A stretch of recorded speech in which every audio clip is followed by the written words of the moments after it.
저는 전기차의 구입에 대해 고민 중입니다. 향후 어쩌면 대세가 될지도 모르는 전기차에 대한 고민과 구입, 그리고 운용에 대해서 지속적으로 고민하려고 합니다. 2, 3년 전만 해도 전기차의 충전소라고 해야 되겠죠?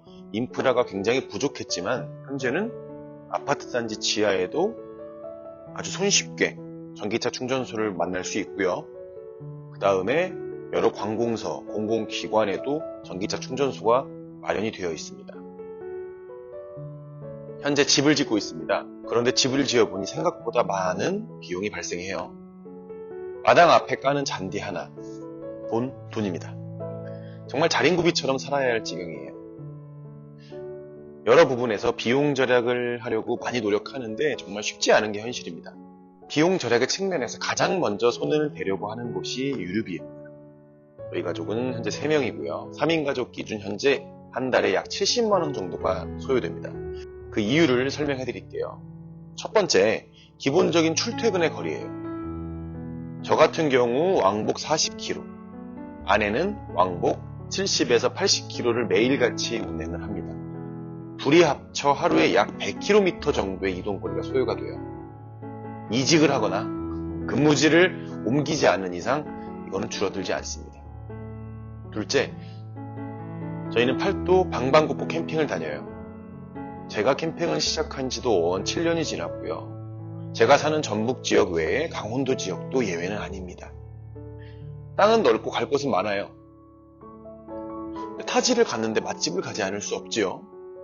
이런 것 외에도 여러 가지 볼거리, 먹거리를 찾아서 긴 거리의 이동을 저희 가족은 크게 부담스럽지 않아 했습니다.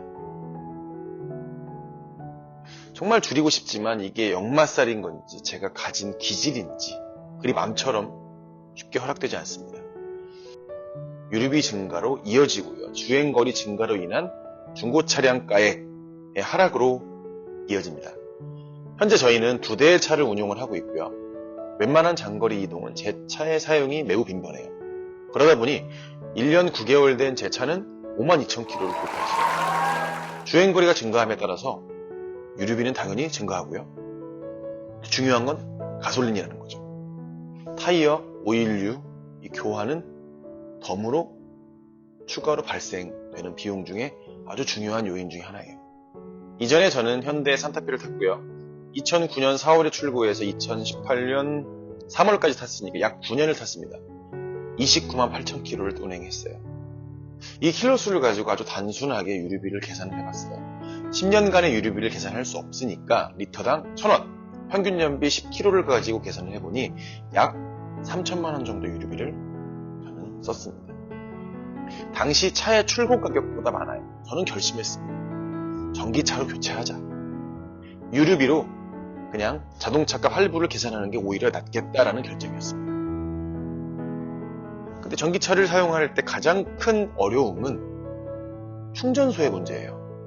충전을 해야 되는데 내 앞차가 충전을 하고 있다든지 당장 떠나야 되는데 기름이 아닌 충전소, 전기가 없다든지. 근데 주택을 짓다 보니 주택 내부에 충전기를 설치할 수 있었고 이거는 이미 많은 사람들이 대중적으로 사용하는 방법이었습니다. 흔히 이를 집밥이라고 부릅니다. 정말 전기차 최대의 단점인 충전소의 문제를 아주 말끔하게 해결할 수 있다는 거죠. 집밥은 편하고 탈이 안 나죠. 장기적으로 봤을 때 자동차 2대분의 기름값 중 50% 정도는 그 이상을 줄일 수 있다고 판단했고요. 그냥 그 돈으로 차를 사는 게 어떻겠냐 생각을 했습니다.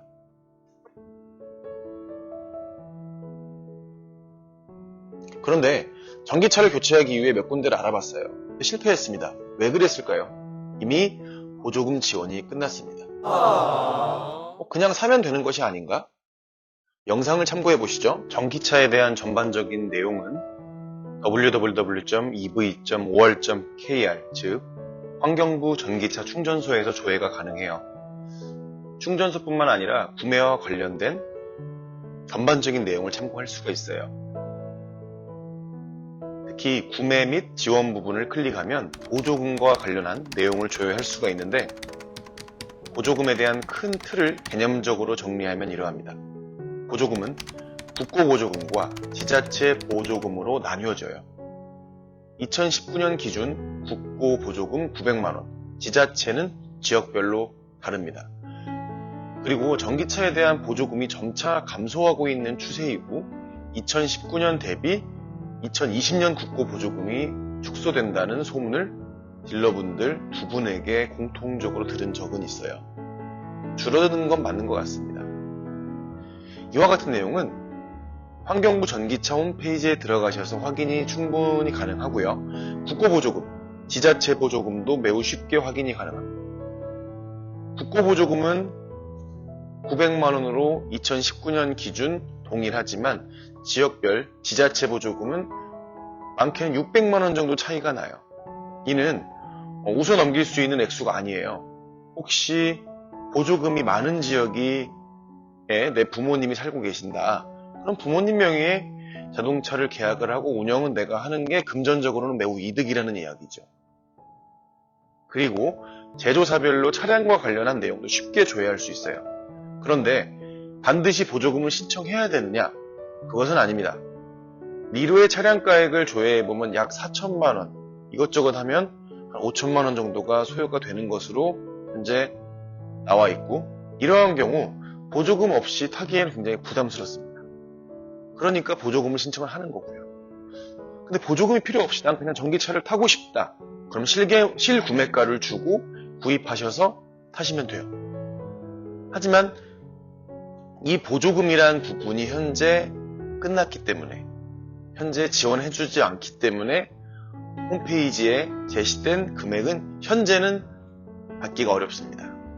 저도 즉시 차를 구입하려 했지만 보조금 문제로 내년, 즉 2020년 3월 보조금 공고를 노리고 있어요.